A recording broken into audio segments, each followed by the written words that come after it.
വയനാട് പുൽപ്പള്ളിയിൽ ജനവാസ കേന്ദ്രത്തിൽ ഇറങ്ങിയ കടുവയെ തിരയാൻ കുങ്കിയാനകളെത്തി. മുത്തങ്ങയിൽ നിന്നാണ് കുങ്കിയാനകളെത്തിയത്. കൂടുതൽ വിവരങ്ങൾ അനൂപ് നൽകും. അനൂപ്, കടുവയെ മയക്കുവെടി വെക്കാൻ വനം വകുപ്പിന്റെ അനുമതിയുണ്ട്. ഇപ്പോൾ കടുവയെ തിരയാൻ കുങ്കിയാനകൾ കൂടി എത്തിയിരിക്കുന്നു. എങ്ങനെയാണ് നിലവിലെ വിവരങ്ങൾ?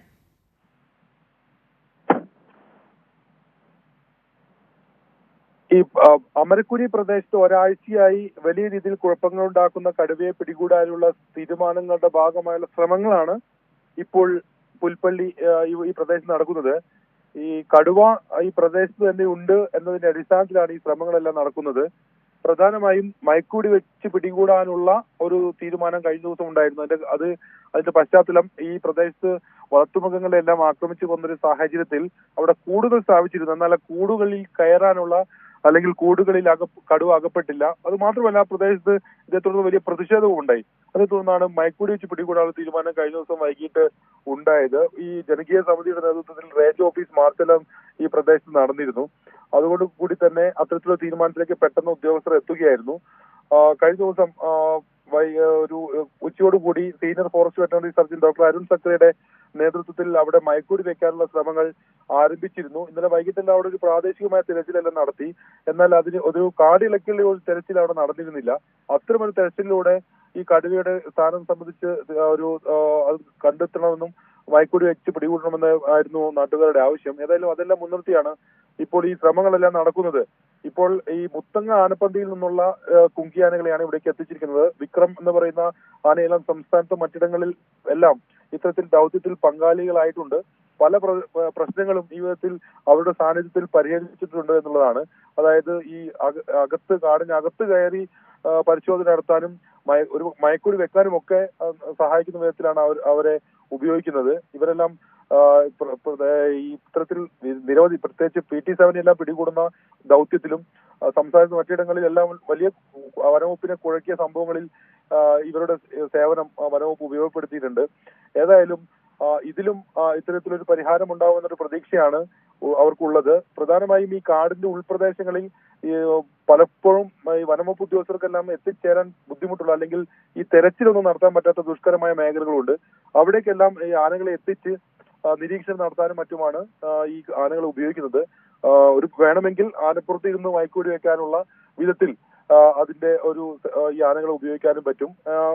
അത്തരത്തിലുള്ള സങ്കീർണ സ്ഥലങ്ങളിൽ, ദുഷ്കരമായ സ്ഥലങ്ങളിൽ തിരച്ചിൽ നടത്തുക എന്നുള്ളതാണ് ഏതായാലും ഇപ്പോൾ പ്രധാനമായും ഈ ആനകളെ എത്തിച്ചതിന് ശേഷം വനവകുപ്പ് ശ്രമിക്കുന്നത്. ഈ കടുവയുടെ ദൃശ്യങ്ങൾ വനവകുപ്പിന്റെ ക്യാമറകളിൽ മറ്റും പതിഞ്ഞിരുന്നു. ഈ വയനാട്ടിൽ വനവകുപ്പിന്റെ സർവേയിലുള്ള കടുവയല്ല ഇത്.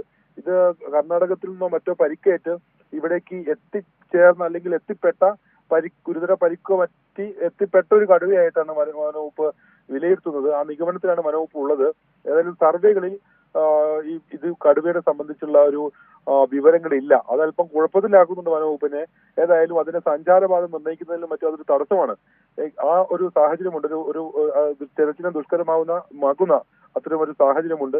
ഏതായാലും ഇപ്പോൾ വലിയ സജീവമായ ശ്രമങ്ങൾ ഇപ്പോൾ നടക്കുകയാണ്. ഡോക്ടർ അരുൺ സക്രയുടെ നേതൃത്വത്തിൽ മയക്കുവെടി വെക്കാനുള്ള സംഘം സജ്ജമാണ്. അവർ ഈ വനമേഖലയിൽ തന്നെയുണ്ട്.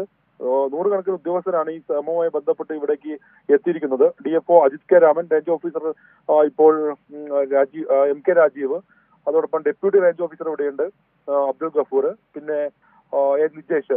ഇവരാണ് ഈ പ്രത്യേക സംഘത്തിന്റെ ചുമതലയിൽ ഇപ്പോൾ ഉള്ളത്. അവരെല്ലാം ഈ സ്ഥിതി നിരീക്ഷിച്ച് ഈ കടുവയെ പിടികൂടാനുള്ള ശ്രമങ്ങൾ നടത്തി വരികയാണ്. ആ വിധത്തിലുള്ള ശ്രമങ്ങൾ ഇവിടെ വളരെ സജീവമായി നടക്കുകയാണ് പുൽപ്പള്ളി അമരക്കുരി. തീർച്ചയായും അനൂപ് ഇപ്പോൾ സൂചിപ്പിച്ചതുപോലെ തന്നെ മറ്റു പല ദൗത്യങ്ങളിലും വലിയ പങ്കുവഹിച്ച കുങ്കിയാനകളാണ് ഇപ്പോൾ ഈ കടുവയ്ക്കായുള്ള തിരച്ചിലിനും ഇപ്പോൾ പുൽപ്പള്ളിയിൽ എത്തിയിരിക്കുന്നതും. ഒപ്പം തന്നെ ഡോക്ടർ അരുൺ സക്കരയുടെ നേതൃത്വത്തിലുള്ള സംഘമാണ് കടുവയ്ക്കായുള്ള തെരച്ചിൽ നടത്തുന്നതും.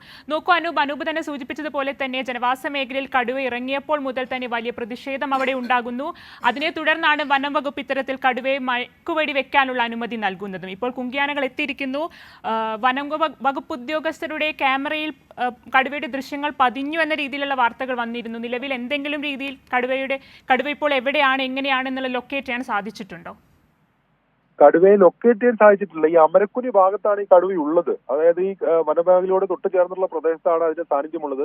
പരിക്കേറ്റ് ഒരു ഗുരുതരമായ ഒരു അവസ്ഥ ഇതിനുണ്ട് എന്നാണ് ഇപ്പൊ നേരത്തെ അജിത് കെ രാമൻ മാധ്യമങ്ങളോട് പറഞ്ഞത്. അതുകൊണ്ട് തന്നെ ഈ പ്രദേശത്ത് തന്നെ തമ്പടിക്കാനാണ് സാധ്യത.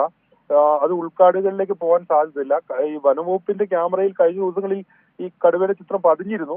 എന്നാൽ കൂടുതൽ ചിത്രങ്ങൾ കിട്ടിയിട്ടില്ല. ഒറ്റ ഒരു ദൃശ്യമാണ് ഈ കടുവയുടെ ദൃശ്യവുമായി അല്ലെങ്കിൽ നിരീക്ഷണ ക്യാമറകളിൽ പതിഞ്ഞത്. കൂടുതൽ ചിത്രങ്ങൾ വ്യക്തതയോടുകൂടി പുറത്തു വന്നാൽ മാത്രമാണ് ഈ കടുവയെ സംബന്ധിച്ച് ഈ കർണാടക വനവകുപ്പും നാം തമ്മിൽ അല്ലെങ്കിൽ കേരള വനവകുപ്പും തമ്മിലുള്ള ഒരു ആശയവിനിമയം സാധ്യമാവുകയുള്ളൂ. ഇതിനകം തന്നെ അത്തരത്തിലുള്ള ശ്രമങ്ങൾ നടക്കുന്നുണ്ട്. ഈ പ്രായം ചെന്ന കടുവയാണോ, പ്രായാധിക്യത്താൽ ഇര തേടാൻ സാധിക്കാത്ത കടുവയാണോ, ഇനി മറ്റേതെങ്കിലും കടുവയുമായിട്ടുള്ള സംഘർഷത്തിൽ, വന്യജീവികളുമായിട്ടുള്ള സംഘർഷത്തിൽ പരിക്കേറ്റ് ഈ വിധത്തിൽ നടക്കുന്ന കടുവയാണോ തുടങ്ങിയ കാര്യങ്ങളെല്ലാം തമ്മിലുള്ള ആശയവിനിമയം ഏതായാലും ഇരു വനവകുപ്പും തമ്മിൽ നടക്കുന്നുണ്ട്. തീർച്ചയായും കർണാടക വനവകുപ്പിന്റെ പക്കൽ സർവേ റിപ്പോർട്ടുകളിൽ കടുവയുടെ റിപ്പോർട്ട് അല്ലെങ്കിൽ കടുവയുടെ നമ്പർ ഉൾപ്പെടെയുള്ള കാര്യങ്ങൾ ഉണ്ടാവാൻ തന്നെയാണ് സാധ്യത. അത് സംബന്ധിച്ചുള്ള ആശയവിനിമയം കൊണ്ട് അത് അല്പസമയത്തിനകം അത്തരം വിവരങ്ങൾ ലഭിക്കുകയും ചെയ്യും.